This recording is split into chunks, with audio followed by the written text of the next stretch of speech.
పశ్చిమాసియాలో ముదురుతున్న యుద్ధంపై భారత ప్రభుత్వం అవలంబిస్తున్న తీరును సిపిఐ జాతీయ కార్యదర్శి డాక్టర్ నారాయణ తీవ్రంగా తప్పుపట్టారు.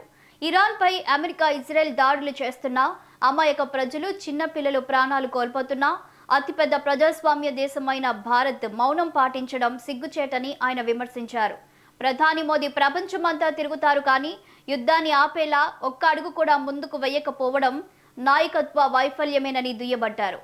మధ్యవర్తిత్వం కోసం పాకిస్తాన్ కూడా ముందుకు వస్తుంటే భారత్ ఎందుకు వెనుకబడి ఉందని ఆయన ప్రశ్నించారు. గతంలో ఇందిరాగాంధీ హయాంలో భారతీయులకు ప్రపంచవ్యాప్తంగా లభించిన గౌరవాన్ని గుర్తు చేసిన నారాయణ నేడు ఆ స్థాయి ప్రభావం కనిపించడం లేదని ఆవేదన వ్యక్తం చేశారు. అటు అమెరికా, ఇజ్రాయెల్ సంయుక్తంగా ఏకపక్షంగా అల్లర్మ యుద్ధం ప్రారంభించింది. అది కేవలం అది 3 దేశాలకే పరిమితం కాలే. అది ప్రపంచవ్యాప్తంగా ప్రజల యొక్క జీవన వృత్తిపైన దాడి చేసింది. అస్తకస్తం అయిపోయింది. మరోవైపు ఇరాన్లో ప్రాణ నష్టం, ధన నష్టం, ఆస్తి నష్టం జరిగిపోయింది.